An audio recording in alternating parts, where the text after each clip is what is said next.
see you walking past me down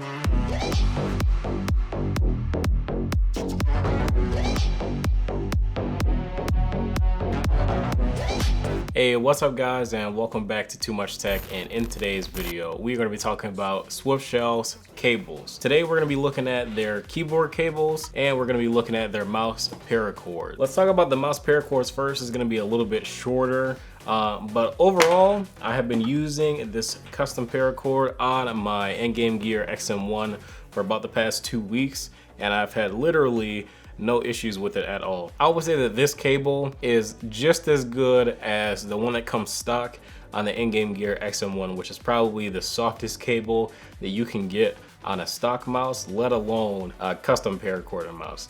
If anything, I would say that this is maybe 5% not as good as the stock paracord, which I'm cool with because that cable is already so far ahead of pretty much everything else that this comes really close. It's so close, it's pretty much negligible. Now, the reason why I actually went with Swiftshells to buy this paracord for my XM1 is because they do give you the correct fitting for the tensioner so that it doesn't fall out of your mouse and then you have to do like that heat shrink and hold the lighter and all that good stuff. No, they give you the correct tensioner for your specific mouse, and they also give you the right connector so you don't have to do any splicing or soldering or anything like that to get this paracord connected to your mouse. Is pretty simple. Pull off the skates, pull out the screws, pull off the top of the mouse, pull out the old paracord, put in the new one, pop it back together, and that's literally it.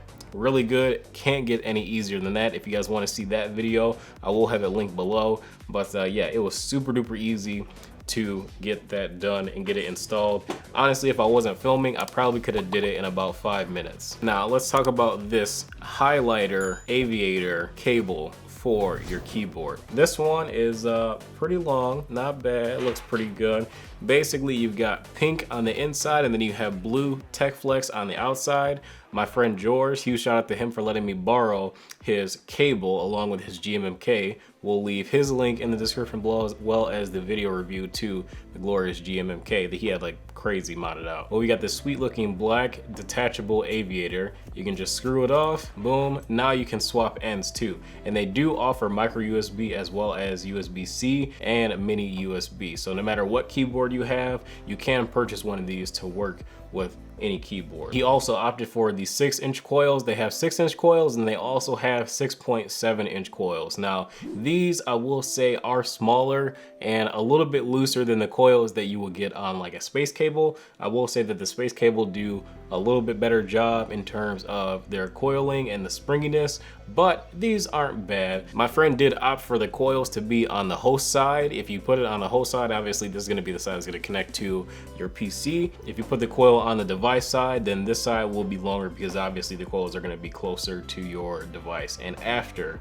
the aviator. And then we did opt for the clear shrink wrap along with the gold connectors for the USB-A as well as the micro USB, and I think that it looks super duper clean. Their job on this clear shrink wrap is super freaking good. Like, it's spot on. Like, this looks like it came straight out of a factory, like it wasn't even done handmade. Like, I can't even really tell where the seam is, like barely. Like, it's that good. Now, getting into something like this is probably gonna run you somewhere in the realm of about 60 bucks. It's kind of hard to check the prices right now because they're all sold out and they don't show the prices for the base cable, but I'm pretty sure the price for the base cable is somewhere in the realm of like $20 to $25. Plus, if you add about another $30 worth of customization, maybe about another 5 or 10 bucks for shipping, that's probably going to put you somewhere in the realm of about 60 to 70 bucks for a cable of this caliber. You can always get less options out to not have the coils and all that stuff, but realistically speaking, if you're getting a custom keyboard cable and you've seen how good a lot of companies' coils are starting to look nowadays, I feel like it's a big mistake not to get the coils. Like, it looks so much better. Overall, I'm really happy with the quality that Swiftshells provides with both their mouse paracord as well as their custom keyboard cables.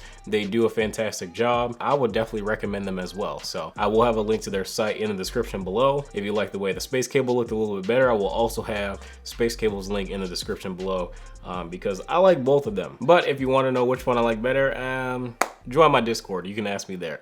But alright guys, that is going to be it for this video. If you guys enjoyed, be sure to drop a like and subscribe if you guys are new to help us out with this YouTube algorithm. We're getting super close to 10,000 subscribers. And yeah, if you guys enjoyed, I don't see any reason why you shouldn't stick around, right? Again, I will have links to all this stuff in the description below. If you guys have any questions further, feel free to join the Discord and ask me there.